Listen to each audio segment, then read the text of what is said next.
Good morning students. आज जो subject हमने पढ़ना है वो है बिज़नेस कम्युनिकेशन। और बिज़नेस कम्युनिकेशन में जो टॉपिक हमने आज डिस्कस करना है वो है ऑडियंस एनालिसिस।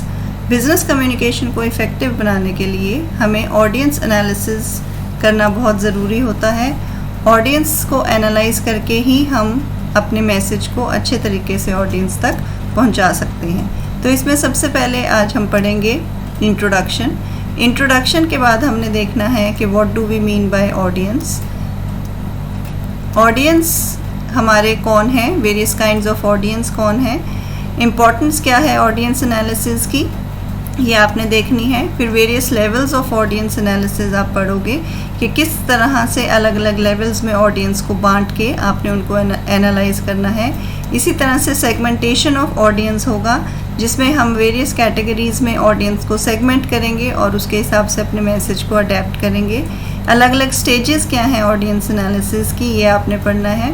इसके बाद आप देखोगे कि आपने अपने मैसेज को किस तरह से अडेप्ट करना है ताकि आपके ऑडियंस उसको अच्छे तरीके से समझ पाएँ। That means adapting to your audience as you speak.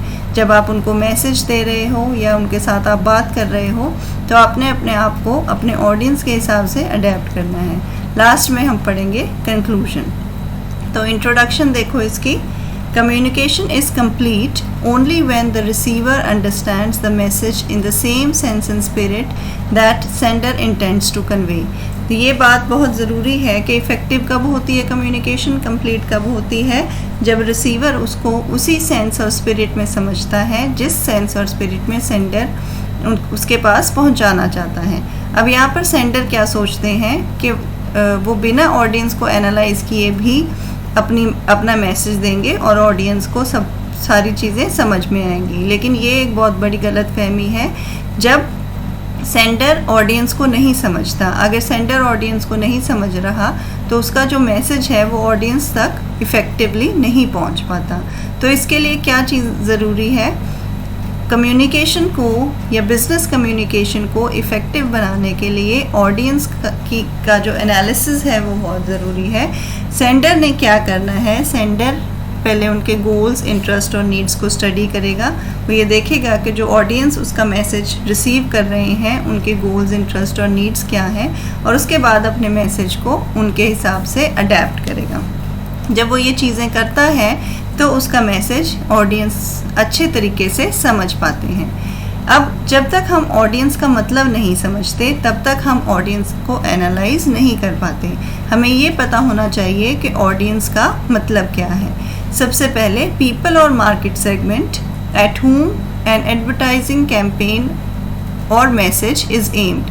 जो हमारा एडवर्टाइजिंग कैंपेन है या जो एडवर्टाइजिंग मैसेज है, जिन लोगों के ऊपर या जिस मार्केट सेगमेंट के ऊपर एम किया गया है वो हमारे ऑडियंस हैं। या फिर सेकंड केस में total number of readers, listeners और viewers reached by a particular advertising medium.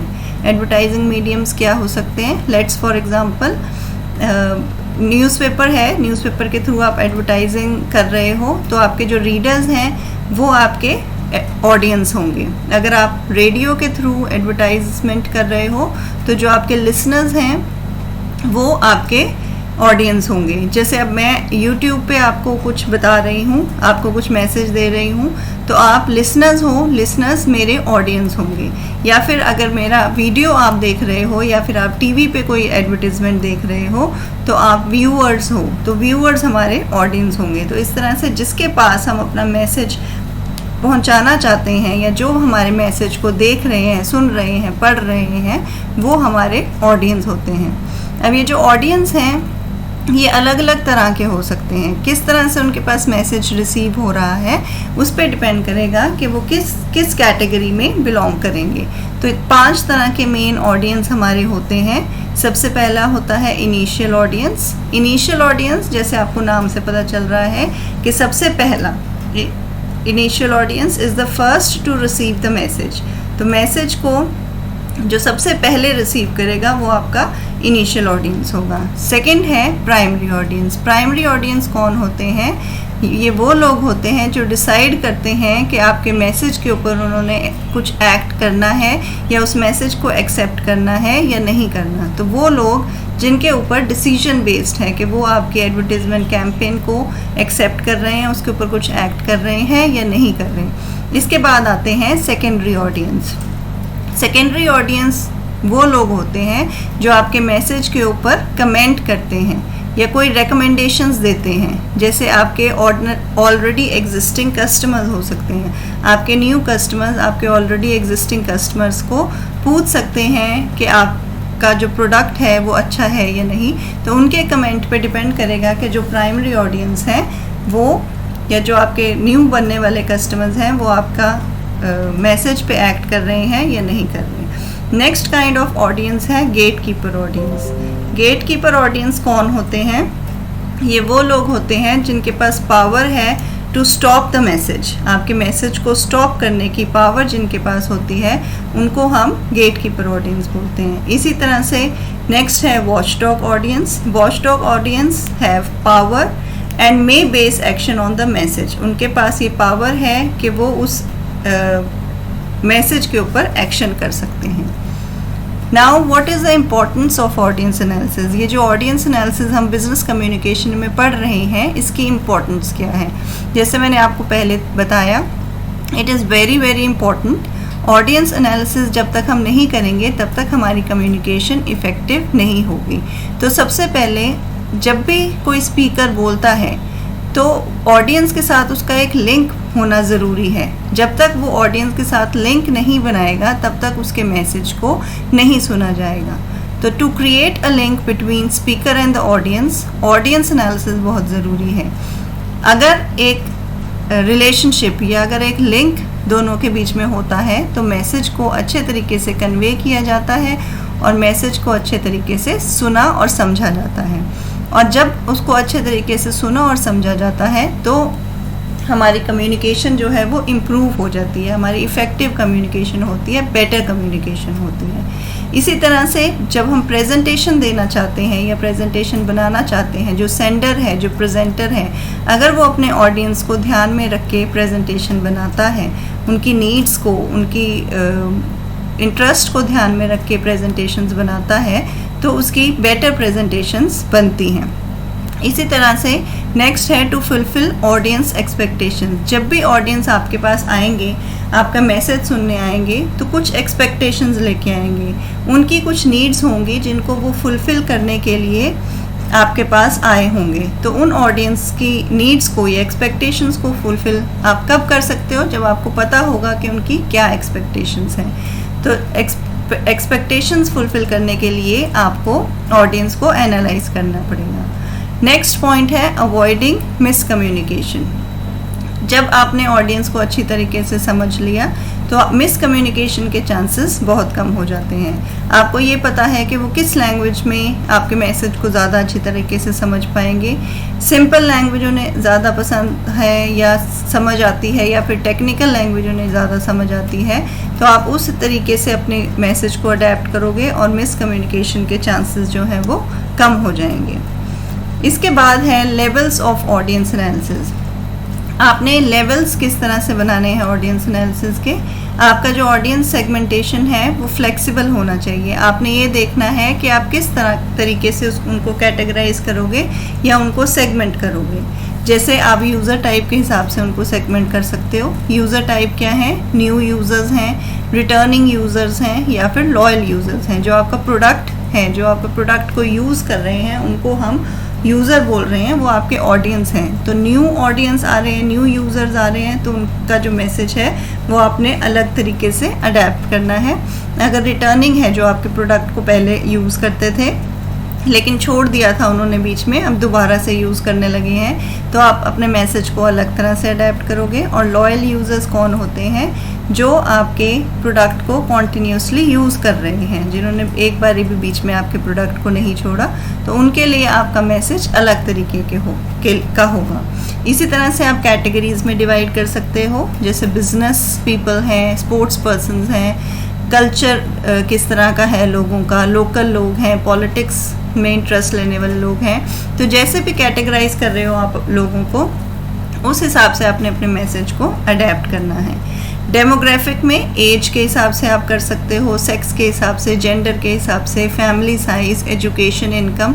तो इस तरह से आपने कैटेगराइज करके या सेगमेंट करके अपने यूज़र्स को, अपने ऑडियंस को, अपने मैसेज को अडेप्ट करना है। फिर आप ये देखोगे कि किस सोर्स से आप कम्युनिकेशन कर रहे हो उनके साथ। गूगल के थ्रू कर रहे हो, ट्विटर है, फेसबुक है, या कोई सोशल मीडिया है, डायरेक्ट आपका सोर्स है, किस तरह से आप कर रहे हो, तब उस हिसाब से आप कैटेगराइज करोगे। इसी तरह से टीवी के थ्रू है, फ़ोन के थ्रू है, कंप्यूटर के थ्रू है, इंटरनेट के थ्रू है, क्या डिवाइस है जिसके थ्रू आपने अपनी कम्युनिकेशन करनी है, उस पर भी डिपेंड करेगा कि आप कैसे अपने मैसेज को अडेप्ट कर रहे हो।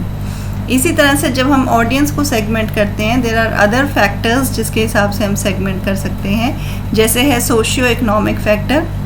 तो आपके जो ऑडियंस हैं उनको आपने किस तरह से डिवाइड करना है, इनकम के बेस पे डिवाइड कर सकते हो, जैसे हायर इनकम ग्रुप है, मिडिल इनकम ग्रुप है, लोअर इनकम ग्रुप है, या फिर ऑक्यूपेशन के हिसाब से आप कर सकते हो। बिजनेस फैमिलीज़ हैं, बिजनेस पीपल हैं, उनके लिए अलग मैसेज चाहिए होगा, जो सर्विस क्लास है उनके लिए अलग मैसेज चाहिए होगा। तो ऑक्यूपेशन क्या है उनकी, उसके हिसाब से भी आप उनको डिवाइड कर सकते हो। एजुकेशन लेवल के हिसाब से भी आप उनको डिवाइड कर सकते हो। इसी तरह से साइकोग्राफिक फैक्टर्स हो सकते हैं, पर्सनालिटी के हिसाब से आप डिवाइड कर सकते हो, ये सेगमेंट कर सकते हो उनको। वैल्यूज़ के हिसाब से कर सकते हो, एटीट्यूड्स कैसे हैं उनके, उसके हिसाब से कर सकते हो, लाइफस्टाइल्स के हिसाब से कर सकते हो, और उनके इंटरेस्ट के हिसाब से आप उनको सेगमेंट कर सकते हो। इसी तरह से डेमोग्राफिक, जो अभी हमने डिस्कस किया, डेमोग्राफिक फैक्टर्स के हिसाब से आप उनको सेगमेंट कर सकते हो। उनकी एज के हिसाब से, जो छोटे बच्चे हैं या स्कूल गोइंग चिल्ड्रन हैं, उनके लिए मैसेज अलग तरीके से बनाया जाता है। जो मिडिल एज हैं या जो यंग लोग हैं उनके लिए अलग तरीके से बनाया जाएगा। जो बिल्कुल ओल्ड पीपल हैं उनके लिए अलग तरीके से बनाया जाएगा। इसी तरह से सोशल क्लास बैंड्स के आधार पे आप उनको सेगमेंट कर सकते हो, जेंडर के आधार पे भी आप उनको सेगमेंट कर सकते हो। तो स्टेजेस क्या होंगी, इसमें दो मेन चीज़ों के बेस पे आपने उनको डिवाइड करना है। डेमोग्राफिक, जैसे अभी हमने डिस्कस किया, age, gender, identity, religious views, group membership, occupation, education, या फिर सिचुएशन बेस्ड भी हो सकता है। जब आप मैसेज दे रहे हो, जब आप प्रेजेंटेशन दे रहे हो, उस टाइम पे किस तरह की सिचुएशन है, साइज़ ऑफ ऑडियंस क्या कितने हैं, ज़्यादा ऑडियंस है तो अलग तरह का मैसेज होगा, बहुत थोड़े से ऑडियंस है या एक ही ऑडियंस है तो अलग तरह का मैसेज होगा। वहाँ की फ़िज़िकल सेटिंग्स किस तरह की है, ऑडियंस डिस्पोजिशन टुवर्ड्स स्पीकर या towards that occasion, towards that topic किस तरह की है, ये सब चीज़ें सिचुएशन बेस्ड होती हैं, जिसमें आपको ऑडियंस को डिवाइड करना होगा और उनके हिसाब से अपने मैसेज को अडेप्ट करना होगा। इसके बाद है अंडरस्टैंडिंग योर ऑडियंस। अब ये सारी चीज़ें जो हम क्लासिफिकेशन कर रहे हैं या जो कैटेगराइजेशन, सेगमेंटेशन हम कर रहे हैं, वो हम क्यों कर रहे हैं? क्योंकि हम अपने ऑडियंस को एनालाइज करना चाहते हैं, अपने ऑडियंस को समझना चाहते हैं। तो सबसे पहले जब हम अपनी प्रेजेंटेशन दे रहे हैं या अपना मैसेज ऑडियंस को दे रहे हैं, तो हमारा एम क्लियर होना चाहिए। हमें ये पता होना चाहिए कि हम किस लिए प्रेजेंटेशन दे रहे हैं। तो जो दो मेन पर्पस होते हैं किसी भी बिजनेस प्रेजेंटेशन के, वो होते हैं या तो टू इन्फॉर्म और टू परसुएड। मतलब या तो हम अपने प्रोडक्ट के बारे में बताना चाहते हैं या हम अपने ऑडियंस को परसुएड करना चाहते हैं कि वो हमारे प्रोडक्ट को खरीदें। इसलिए जब हम प्रेजेंटेशन शुरू करेंगे या प्रेजेंटेशन को बनाना शुरू करेंगे, तो हमारे जो एम है प्रेजेंटेशन की वो क्लियर होना चाहिए। इसके बाद हमने आइडेंटिफाई करना है personality types in your audience. जो ऑडियंस आए हैं हमारे पास, उनकी पर्सनैलिटी टाइप्स क्या है, और अपनी प्रेजेंटेशन को हमने उसके हिसाब से एडजस्ट करना है। ऑडियंस की हमने क्लासिफिकेशन करनी है। ऑडियंस की क्लासिफिकेशन के लिए, जैसे मैंने अभी आपको बताया, कि आप ये देखोगे कि किस पर्सनैलिटी टाइप्स के लोग आपके ऑडियंस में आ सकते हैं। सेकेंडली, आपने क्या देखना है कि उनको आप एडवांस में कैसे रिकग्नाइज कर सकते हो। फिर आप क्या देखोगे, अगर आपके मिक्स्ड ऑडियंस आते हैं, मिक्स्ड ऑडियंस मतलब कि एक पर्सनैलिटी टाइप के नहीं है, there are several personality types, तो उस टाइम पे आपने किस तरह से उनको एड्रेस करना है या मैसेज किस तरह से पहुंचाना है। नेक्स्ट जो स्टेप है इसमें that is targeting your audience. आपको ये पता होना चाहिए कि आपके पास जो ऑडियंस आएंगे वो कितने आएंगे, how many people will attend your presentation, क्यों अटेंड कर रहे हैं वो आपकी presentation, this is very important, कि वो उस प्रेजेंटेशन से क्या लेना चाहते हैं, उनकी नीड क्या है, what do they want from the presentation, how are they likely to react to the presentation, वो उस प्रेजेंटेशन पे किस तरह से रिएक्ट करेंगे, then what level of knowledge do they already have, जिस टॉपिक के बारे में आप मैसेज देना चाहते हो या जिस प्रोडक्ट के बारे में आप मैसेज देना चाहते हो, उस प्रोडक्ट के लिए या उस टॉपिक के लिए उनकी ऑलरेडी कितनी नॉलेज है। अब जब आप बोलते हो तो आपने कुछ चीज़ों का बहुत ज़्यादा ध्यान रखना है। When while you are speaking you should be आप इस चीज़ का बहुत ज़्यादा ध्यान रखोगे कि ऑडियंस सेंटर्डनेस होनी चाहिए, what they want to know, audience को क्या जानना है आपसे, वो किस लिए आपकी प्रेजेंटेशन में आए हैं या आपके मैसेज को सुनने आए हैं, ये बहुत ज़्यादा ज़रूरी है। और आपने इस तरह का एम्बियंस या इस तरह का माहौल बना के रखना है कि आपके जो ऑडियंस हैं वो आपसे क्वेश्चंस पूछ सकें, आस्किंग और इनवाइटिंग क्वेरीज।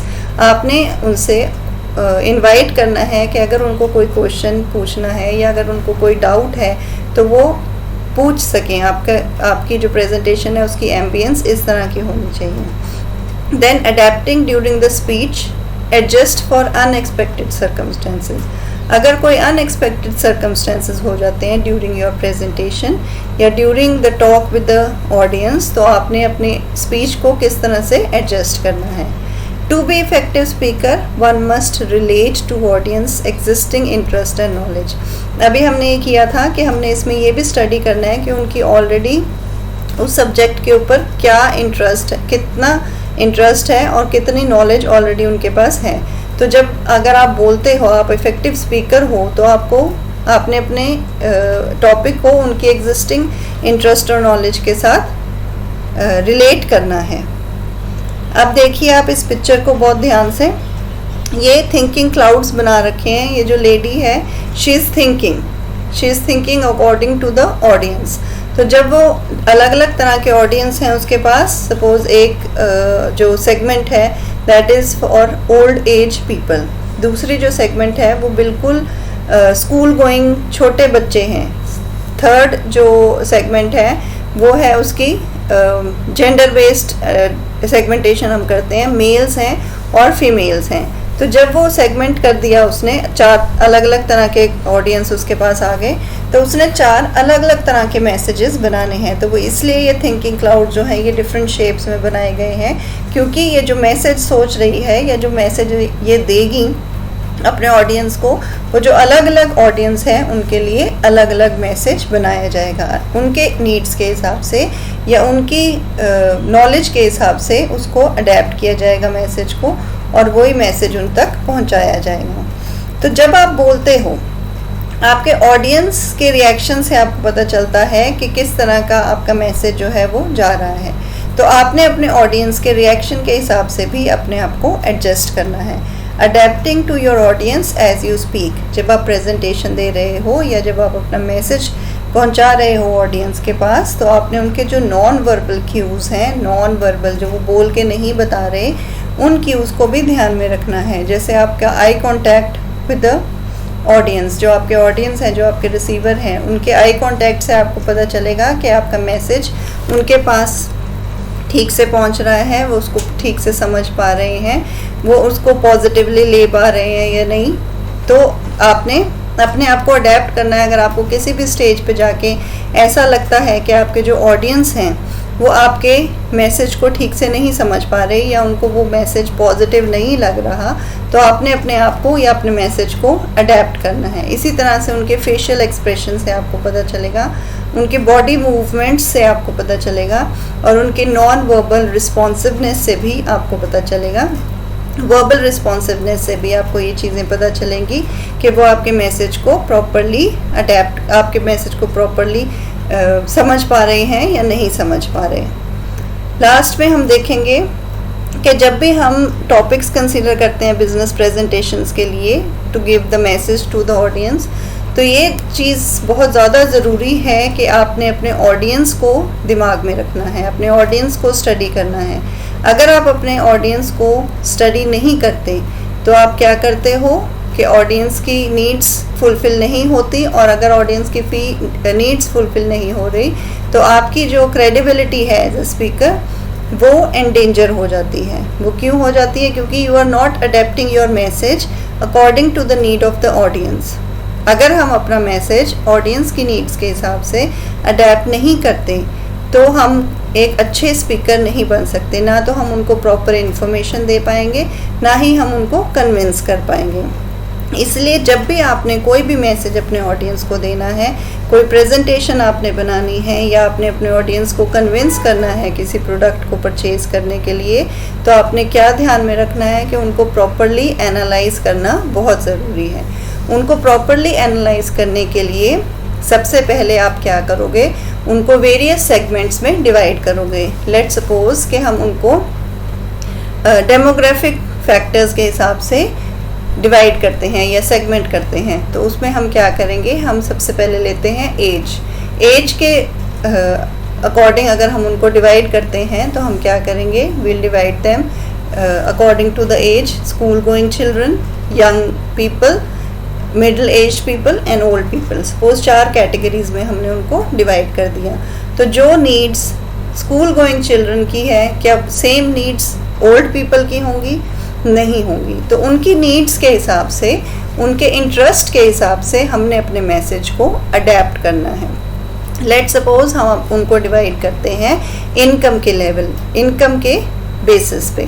तो इनकम के बेसिस पे क्या होगा, higher income group, middle income group, lower income group. तो जो हायर इनकम ग्रुप वालों की नीड्स हैं वो लोअर इनकम ग्रुप वालों की नीड्स नहीं होंगी।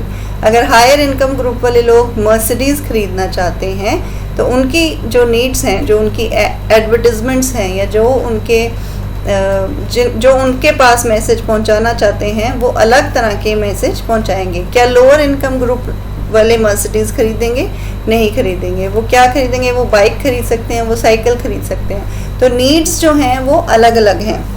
तो उनकी नीड्स के हिसाब से हमने अपने मैसेज को अडेप्ट करना है, और उसके हिसाब से ही हम अपने ऑडियंस के हिसाब से ही हम अपने मैसेज को उन तक पहुंचाएंगे।